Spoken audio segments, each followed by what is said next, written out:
வெளிப்படுத்தின விசேஷம் என்கின்ற இந்த தொடரில் ஒரு தலைப்பின் கீழாக ஆழமாக தியானித்து வருகின்றோம். இந்த 14வது எபிசோடில் 7 சபைகளுக்கு சொல்லப்பட்ட 3ஆம் சபை பற்றி இந்த பெர்கமு சபைக்கு என்னவெல்லாம் சொல்லப்பட்டது, குறிப்பாக 5 காரியங்களாக. முதலாவதாக இயேசுவை குறித்ததான விளக்கம், இரண்டாவதாக பாராட்டு மற்றும் இந்த சபையாரின் நற்குணங்கள், மூன்றாவதாக கடிந்து கொள்ளுதல், நான்காவதாக அறிவுரை, ஐந்தாவதாக இந்த சபைக்கான வாக்குத்தத்தம் என்பது பற்றியும், இந்த பெர்கமு பட்டணத்தில் இருந்த சாத்தானின் சிங்காசனம் என்பது என்ன என்பது பற்றியும், பெர்கமு சபையின் மூப்பராகிய அந்திப்பா யார், எப்படி அவர் இயேசுவுக்காக மரித்தார் என்பது பற்றியும், மறைவான அப்பம் என்பது என்ன, வெண்மையான குறிக்கள் என்பது என்ன என்பது பற்றிய அனைத்து காரியங்களையும் பார்க்கலாம். இது உங்களுக்கு ஒரு புதிய கண்ணோட்டத்தையும் தெளிவாக இந்த 7 சபைக்கு சொல்லப்பட்ட செய்திகளையும் புரிந்து கொள்ள இந்த வீடியோ உதவும் என்று நம்புகின்றேன். தமிழில்தான் வீடியோ வரும். ஒருவேளை ஆங்கிலத்தில் டப் செய்த ஆடியோவாக வந்தால் செட்டிங்ஸை மாற்றிக்கொள்ளவும். நம் Bible wisdom Tamil WhatsApp channel link டிஸ்கிரிப்ஷனில் இருக்கின்றது. கிளிக் செய்து வாட்ஸ்அப்பிலும் இணைந்து கொள்ளுங்கள். ஒருவேளை நமது சேனல் நோட்டிஃபிகேஷன்ஸ் பற்றி யூடியூபிலேயே உங்களுக்கு வரவில்லை என்றால் பெல் பட்டனை கிளிக் செய்து ஆல் என்கின்ற ஆப்ஷனை செலக்ட் செய்து கொள்ளுங்கள். இந்த பெர்கமு சபைக்கான கடிதம் வெளிப்படுத்தல் 2ஆம் அதிகாரம் 12 முதல் 17 வசனங்களில் வருகின்றது. இந்த பெர்கமு சபை விசுவாசிகள் இயேசுவின் மீது வைத்திருந்த உண்மையான விசுவாசத்தை பாராட்டியும் இவர்களின் நடுவே காணப்பட்ட தவறான உபதேசத்தை நீக்கவும் இந்த பெர்கமு சபை மக்களை துரிதப்படுத்தி எழுதப்பட்ட கடிதமாக இது காணப்படுகின்றது. முதலாவதாக இயேசுவை குறித்ததான விளக்கம் பற்றி பார்க்கலாம். 2:12 வசனத்தில், பெர்கமு சபையின் தூதனுக்கு நீ எழுத வேண்டியது என்னவெனில், இரு புறமும் கருக்குள்ள பட்டயத்தை உடையவர் சொல்லுகிறதாவது என்று வருகின்றது. இந்த பெர்கமு சபையானது சிமிர்னா சபைக்கு வடக்கே 55 மைல் தொலைவில் அமைந்திருந்தது. பெர்கமு என்பதன் அர்த்தம் அரண் மற்றும் கோட்டை என்பதாகும். 3 காரியங்கள் இந்த பட்டணத்தில் குறிப்பிடத்தக்கதாக காணப்பட்டது. முதலாவதாக, கடவுள் நம்பிக்கையற்ற குழுக்கள் இந்த பட்டணத்தில் அதிகமாக காணப்பட்டது. மற்ற பட்டணங்களை விட பேரரசர்களை, ராஜாக்களை வணங்குகின்ற பழக்கம் இந்த பட்டணத்தில் அதிகமாக காணப்பட்டது. இரண்டாவதாக, வேறு எந்த பட்டணத்தில் இல்லாத பெரிய அளவில் ஒரு நூலகம் ஒன்று, லைப்ரரி ஒன்று இந்த பட்டணத்தில் காணப்பட்டது. இது இந்த பட்டணத்தாருக்கு மிகவும் பெருமையை தேடி தந்தது. மூன்றாவதாக, தோல் காகிதம் தயாரிப்பதில் மற்ற பட்டணங்களை விட இந்த பெர்கமு பட்டணம் முன்னிலை வகித்தது. தம்மை பட்டயத்தினால் நியாயம் தீர்ப்பவராக தம்மை குறித்து இயேசு கிறிஸ்துவே கூறுவதை வெளிப்படுத்தல் 1:16, 19, 15, 21 வசனங்களில் பார்க்கின்றோம். கர்த்தருடைய வார்த்தையானது விசுவாசிகளை உலகத்திலிருந்தும் பாவிகளை தேவனிடத்திலிருந்தும் பிரிக்கின்றது. அது மட்டும் அல்லாமல் தேவனுடைய வார்த்தை ஒருவருக்குள் பிரவேசித்து பாவ பழைய மனுஷனை கொன்று போட்டு புதிய மனிதனை உருவாக்குகின்றது. பழைய மனிதனையும் புதிய மனிதனையும் வெவ்வேறாக பிரிக்கின்றது என்று 2 கொரிந்தியர் 5:17, ரோமர் 6:11, கொலோசையர் 3:10 வசனங்களில் பார்க்கின்றோம். இந்த இரு புறமும் கருக்குள்ள பட்டயம் என்பது மரணத்தையும் ஜீவனையும் வெவ்வேறாக பிரிக்கின்ற ஒன்றாக இருக்கின்றது. ஜீவனையும் மரணத்தையும் அழிக்கக்கூடிய தேவன் ஒருவரிடம் மட்டுமே இந்த இரு புறமும் கருக்குள்ள பட்டயம் இருக்கின்றது. மிக முக்கியமான தீர்ப்புகளை மற்றும் தண்டனைகளை அளிக்கக்கூடிய மிக பெரிய அதிகாரத்தை இந்த பெர்கமு பட்டணத்திற்கு மட்டுமே ரோம அரசாங்கம் வழங்கியிருந்தது என்பதும் மிக முக்கியமாக நாம் தெரிந்து கொள்ள வேண்டிய தகவலாகும். இரண்டாவதாக, இந்த சபைக்கு கொடுக்கப்பட்ட பாராட்டுகள் பற்றி பார்க்கலாம்.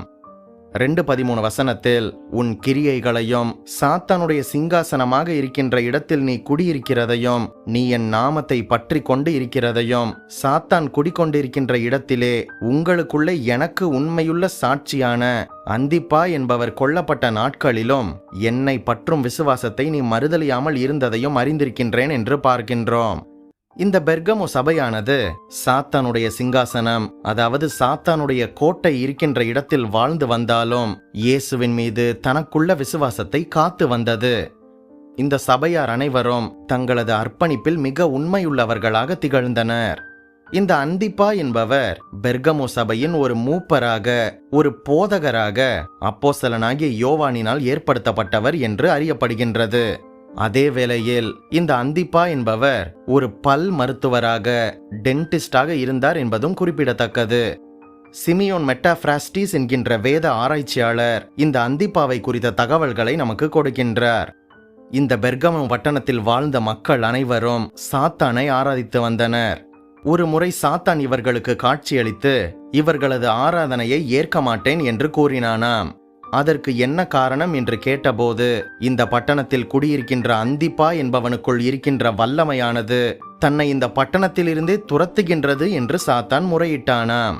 இதை கேட்ட மக்கள் அனைவரும் அந்திப்பாவை பிடித்து அவர்கள் சொல்லுக்கு கட்டுப்படக்கூடிய அந்த பட்டணத்து ஆளுநரிடம் கொண்டு சென்றனர். அந்த பட்டணத்து ஆளுநர் இந்த அந்திப்பாவுக்கு அறிவுரை கூறி, நீ கூறுகின்ற புதிய இயேசு வழிபாடு கருத்தை விட்டுவிட்டு நமது முன்னோர்கள் பாரம்பரியமாக வழிபட்டு வந்த பழமையான நம்பிக்கையையே நீ பின்பற்றுவது நல்லது. ஆகவே புதுமையான இந்த கிறிஸ்தவ நம்பிக்கையை விட்டுவிட்டு பழமையான நமது விக்கிரக ஆராதனையையே நீ கைக்கொள்ளுவது உனக்கு மிகவும் நல்லது என்று ஆளுநர் அறிவுரை கூறினாராம். கிறிஸ்தவத்தை விட கிரேக்க மதம் என்பது அந்த நாட்களில் மிகவும் மதிக்கப்படுகின்ற ஒன்றாக காணப்பட்டது. ஆளுநரின் இந்த வார்த்தைகளை புரிந்து கொண்ட அந்திப்பா ஆளுநரை பார்த்து, காயின் ஆபேலை விட மூத்தவனாக இருந்த போதிலும் தேவன் ஆபேலின் காணிக்கையைத்தான் ஏற்றுக்கொண்டார். முதலில் வந்த காயினையோ புறக்கணித்தார். காயின் தனது சகோதரனாகிய ஆபேலை கொன்று தேவனாலும் மனிதர்களாலும் வெறுக்கப்பட்டான். ஆகவே பழமையான இந்த கிரேக்க மதத்தை விட புதுமையான கிறிஸ்தவத்தையே கடவுள் அங்கீகரிக்கின்றார் என்று அந்திப்பா மறுமொழியாக ஆளுநரிடம் கூறினாராம். இதை கேட்ட ஆளுநருக்கும் கிரேக்கர்களுக்கும் அந்திப்பா மீது மிகவும் கோபம் வந்தது. அங்கிருந்த ராயனாகிய சீசரின் பலிபீடத்தை வணங்குமாறு அந்திப்பாவை வற்புறுத்தினர். அந்த நாட்களில் ராயனாகிய ரோம சீசரின் பலிபீடமானது செம்பினால் செய்யப்பட்ட காளை உருவம் உடையதாக இருந்தது. சாத்தானை வணங்குபவர்களும் ரோம சீசருக்கு வணக்கம் செலுத்துபவர்களும் சிறிது சாம்பிராணியை அள்ளி இரத்த நிறத்தில் சூடாக்கப்பட்ட ராயனுடைய பலிபீடத்தில் போட வேண்டும். இதை செய்ய மறுப்பவர்கள் தண்டிக்கப்படுவார்களாம். அந்திப்பா இந்த சிலை வணக்கத்தை ஏற்க மறுத்தபோது இந்த அந்திப்பாவை பிடித்து அடி அடி என்று அடித்து காயப்படுத்தி துன்புறுத்தி தூக்கி சூடாக்கப்பட்டிருந்த சீசருடைய பலிபீடத்தின் மீது போட்டுவிட்டனர். இந்த அந்திப்பா மிகவும் வயது சென்றவராக இருந்தார். கிட்டத்தட்ட அவரது வயது அந்த சமயத்தில் 83 என்று கூறப்படுகின்றது.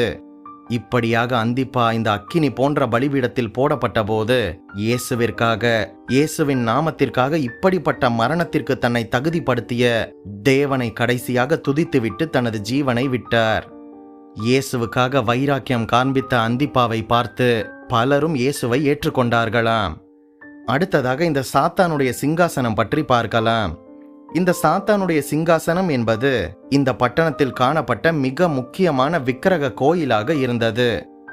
ஏஸ்குலப்பியம் என்று அழைக்கப்பட்ட கட்டிட வளாகமாகவும் இருந்தது. இந்த வளாகத்தில் இருந்த கடவுளுக்கு வியாதியிலிருந்து சுகமளிக்கின்ற வல்லமை இருந்ததென்று கிரேக்கர்கள் நம்பி வந்தனர். இது ஆசியா கண்டத்தில் மிகவும் பிரசித்தி பெற்ற ஒன்றாக அந்த காலத்தில் இருந்தது. இதை ஆசியாவின் கடவுளின் பட்டணம் என்றும் அழைத்தனர். வேறு சில கிரேக்க மக்கள்கள் இந்த சாத்தானுடைய சிங்காசனத்தை ஜியஸ் என்கின்ற கடவுள் இருந்த இடமாக ஈர்க்கலாம் என்று கூறுகின்றனர். இந்த ஜியஸ் கடவுள் என்பது மற்றும் இந்த ஜியஸ் கடவுளின் கோவில் இந்த பட்டணத்தில் மிக முக்கியமான இடத்தை பிடித்திருந்தது. அதுபோக ரோம பேரரசர்களையும் ஆராதிக்கின்ற வழக்கம் இந்த பட்டணத்தில் இருந்தபடியினால் மொத்தமாக சேர்த்து சாத்தானுடைய சிங்காசனம் என்று இந்த பட்டணம் அழைக்கப்பட்டது. மூன்றாவதாக இந்த சபையை பற்றி கடிந்து கொள்ளுதல் பற்றி பார்க்கலாம். இது 2ஆம் அதிகாரம் 14-15 வசனத்தில் பார்க்க முடியும். ஆகிலும் சில காரியங்களை குறித்து உன் பேரில் எனக்கு குறை உண்டு. விக்கிரகங்களுக்கு படைத்தவைகளை புசிப்பதற்கும் வேசித்தனம் பண்ணுவதற்கும் ஏதுவான இடரலை இஸ்ரவேல் புத்திரர் முன்பாக போடும்படிக்கு பாலாக் என்பவனுடைய போதனை செய்த பிலேயாமுடைய போதகத்தை கைக்கொள்ளுகின்றவர்கள் உன்னிடத்திலும் உண்டு. அப்படியே நிக்கோலாய் மதஸ்தருடைய போதகத்தையும் கைக்கொள்ளுகின்றவர்களும் உன்னிடத்தில் உண்டு. அதை நான் வெறுக்கின்றேன் என்று சொல்லப்பட்டது.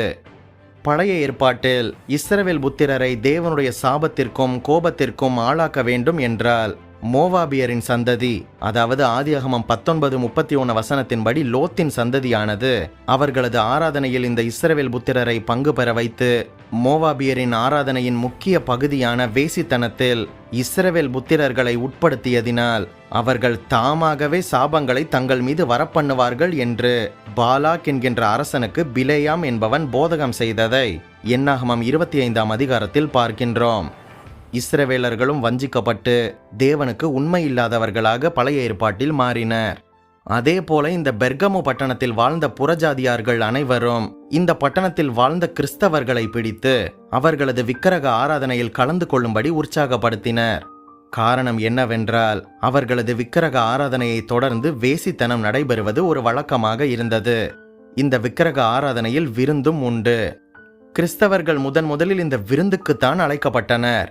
அதற்கு பிறகு அவர்களது விக்கிரக ஆராதனையும் கலந்து கொள்ள ஆரம்பித்தனர்.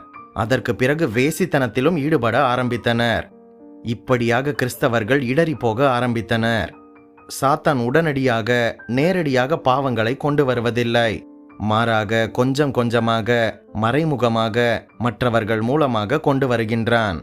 இந்த பெர்கமு சபை விசுவாசிகள் சாத்தானுடைய தந்திரத்தை உணராமல் அவனுடைய வலையிலேயே விழுந்துவிட்டனர். இதன் காரணமாக அவர்கள் வேசித்தனம் செய்ய ஆரம்பித்தனர். இதைத் தொடர்ந்து நிக்கோலாய் என்கின்ற மதஸ்தினரின் போதனையையும் கைக்கொள்ள ஆரம்பித்தனர். இதற்கு காரணம் என்னவென்றால், இந்த நிக்கோலாய் மதத்தினர் என்பவர்கள் வேசித்தனம் என்பது ஒரு பாவமே இல்லை என்று போதித்து வந்தனர். ஆகவே இன்றைய கால உபதேசங்களிலும் கூட நாம் மிகவும் ஜாக்கிரதையாக இருக்க வேண்டும். 2 தீமோத்தேயு 4:3 சொல்கின்றபடி, தவறான உபதேசங்கள் கேட்பதற்கு இனிமையாக இருக்கும், ஆனால் நம்மை தேவனை விட்டு பிரித்துவிடும். இந்த பெர்கமு சபையார் எருசலேம் சபையின் தீர்மானத்தை புறக்கணித்துவிட்டு பாவத்திலே விழுந்தனர் என்று அப்போஸ்தலர் 15, 20, 28, 29 பார்க்கின்றோம். தேவனுடைய கட்டளைகளை மறப்பவர்கள் பாவத்தில் விழுவது மிக சுலபம். ஆகவேதான் தேவ வசனம் நமது இருதயங்களில் எழுதப்பட்டிருக்க வேண்டும் என்று பல வசனங்கள் வேதாகமத்தில் எடுத்துரைக்கின்றது. இந்த பெர்கமு சபையார் இந்த பாவங்களில் விழுந்தனர் என்பதை தேவன் அவர்களுக்கு சுட்டி காண்பிக்கின்றார். அதே வேளையில் அவர்களை அப்படியே கைவிட்டு விடவில்லை. மாறாக தேவன் அவர்களை மனம் திரும்பும்படி அவர்களுக்கு சந்தர்ப்பத்தை கொடுக்கின்றார். ஒருவேளை நமது வாழ்விலும் கூட பின்மாற்றமும் பாவமும் இருக்குமேயானால் அவைகளை உண்மையாக அறிக்கை செய்து நாம் மனம் திரும்ப வேண்டும். தேவன் நம்மை மன்னித்து விடுவார். 4வதாக இந்த சபைக்கு சொல்லப்பட்ட அறிவுரைகளை பார்க்கலாம். இது 2:16 இருக்கின்றது. நீ மனம் திரும்பு, இல்லாவிட்டால் நான் சீக்கிரமாய் உன்னிடத்தில் வந்து என் வாயின் பட்டயத்தால் அவர்களோட யுத்தம் பண்ணுவேன் என்று கூறப்பட்டிருக்கின்றது. இந்த பெர்கமு சபையில் பாவம் செய்த விசுவாசிகள் தங்களை தாங்களே நிதானித்து மனம் திரும்பினால் தேவனுடைய நியாய தீர்ப்புக்கு தப்புவார்கள் என்று தேவன் கூறுகின்றார். மனம் திரும்ப விருப்பமில்லாதவர்கள் தங்கள் உண்மையான விசுவாசிகள் அல்ல என்பதை காண்பிக்கின்றனர். இப்படியாக மனம் திரும்ப விருப்பமில்லாதவர்கள் கிறிஸ்துவின் வாயிலிருந்து புறப்படுகின்ற பட்டயத்தினால் செத்து மடிவார்கள்.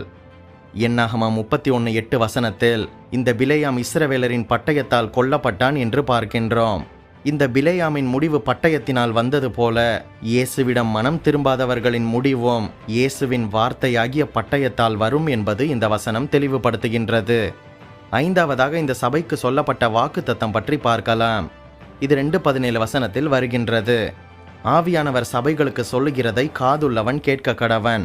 ஜெயம் கொள்ளுகிறவனுக்கு நான் மறைவான மன்னாவை புசிக்க கொடுத்து அவனுக்கு வெண்மையான குறிக்கல்லையும் அந்த கல்லின் மேல் எழுதப்பட்டதும் அதை பெறுகிறவனே அன்றி வேறொருவனும் அறியக்கூடாததுமாகிய புதிய நாமத்தை கொடுப்பேன் என்று எழுது என்று சொல்லப்பட்டிருக்கின்றது. இந்த மறைவான மன்னா என்பது வனாந்தரத்தில் இஸ்ரவேல் ஜனங்களுக்கு தேவன் கொடுத்து அவர்களது ஜீவனை காத்த பரிசுத்த மன்னாவை குறிப்பதாக இருக்கின்றது. பெர்கமு சபையில் இருக்கின்ற கிறிஸ்தவர்களுக்கு மற்ற மத மக்களின் விக்கிரகங்களுக்கு படைக்கின்ற உணவு வேண்டாம். ஏனென்றால் ஏற்கனவே அவர்களுக்கு இயேசு கொடுத்த அருமையான உணவு இருக்கின்றது. மறைவான மன்னாவாகிய இயேசு கிறிஸ்து அவர் கொடுக்கின்ற ஆவிக்குரிய மன்னா என்பது கிறிஸ்தவர்களுக்கு போதுமானதாக இருக்கின்றது. இயேசு கிறிஸ்துதான் அந்த மறைவான ஜீவ அப்பம் என்று யோவான் 6:48-51 நாம் பார்க்க முடியும். இங்கு கூறப்பட்டிருக்கின்ற மறைவான மன்னா என்பது இயேசு கிறிஸ்து கொடுக்கின்ற ஆவிக்குரிய உணவாக இருக்கின்றது. இயேசு சாத்தானால் சோதிக்கப்பட்ட போது அவரும் ஆவிக்குரிய மன்னாவாகிய தேவ வசனத்தையே அவனிடம் கூறினார் என்பதை நாம் பார்க்கின்றோம். தேவ சித்தத்தை செய்து முடிப்பதே அவரது உணவு, அவருடைய ஆவிக்குரிய உணவு என்று இயேசு கிறிஸ்து அவரது சீஷர்களிடம் கூறியதையும் யோவான் 4:34 பார்க்கின்றோம். அடுத்ததாக வெண்மையான குறிக்கல் பற்றி பார்க்கலாம். இந்த வெண்மையான குறிக்கல் என்பது அந்த நாட்களில் ஓட்டியிடும்படியாக பயன்படுத்தப்பட்ட கூழாங்கல்லாக இருந்தது. பெர்கமு பட்டணத்தில் நடைபெற்று வந்த விக்கிரக ஆராதனை பண்டிகையில் பரிசுத்த பண்டிகை என்கின்ற ஒரு விசேஷம் காணப்பட்டது. இந்த பண்டிகையில் மாமிச உணவு மட்டுமே காணப்பட்டது. இந்த பண்டிகையின் போது அங்கு நடைபெற்று வந்த விருந்தில் கலந்து கொள்ள அந்த கோவில் வளாகத்திற்குள் அழைக்கப்பட்டவர்களுக்கு இந்த வெண்மையான கல் கொடுக்கப்பட்டு வந்ததாம்.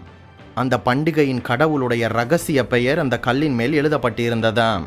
இந்த ரகசிய பெயரானது அந்த கல்லை வைத்திருப்பவர்களுக்கு மட்டுமே தெரிந்திருந்தது. இந்த கல் இல்லாமல் அந்த விருந்தில் பங்கு கொண்டு விக்கிரகத்திற்கு படைக்கப்பட்ட மாமிச உணவை மக்களால் சாப்பிட முடியாது. ஆகவே அந்த கோவில் வளாகத்திற்குள் வரும்போது இந்த கல் அவசியமாக அவர்களுக்கு காணப்பட்டது. அதுபோக அந்த நாட்களில் போட்டிகளிலும் யுத்தத்திலும் வெற்றி பெற்றவர்கள் இந்த கல்லை பரிசாக பெற்று வந்தனர். பெர்கமு பட்டணத்து மக்களிடையே இப்படிப்பட்ட ஒரு கலாச்சாரம் இருந்தது. அதனால்தான் பெர்கமு சபை மக்களுக்கு, நீங்கள் ஆவிக்குரிய வாழ்க்கையில் வெற்றி பெறும்போது நான் இந்த கல்லை உங்களுக்கு கொடுப்பேன். இப்படியாக இந்த வெண்மையான குறிக்கல்லை பெற்றவர்கள் என்னோடு கூட இணைந்து ஆட்சி செய்யலாம். அதுபோக பரலோக விருந்தில் வெளிப்படுத்தல் 19:7 வருகின்ற கல்யாண விருந்தில் அவரோடு கூட பங்கு கொள்ளலாம். பழைய ஏற்பாட்டில் ஆபிரகாம், யாக்கோபு மற்றும் யோசேப்பிற்கு தேவன் புதிய பெயர்களை கொடுத்தார். ஆனால் இங்கு கூறப்பட்டிருக்கின்ற புதிய நாமம் என்பது பிதாவாகிய தேவன் இயேசுவுக்கு கொடுத்த நாமமாக இருக்கின்றது என்று பிலிப்பியர் 2:11 மூலம் நாம் அறிந்து கொள்ள முடியும். இந்த இயேசுவின் நாமமானது ரட்சிக்கப்படாதவர்களுக்கும் ஜெயம் கொள்ளாதவர்களுக்கும் புரியாத நாமமாக இருக்கின்றது.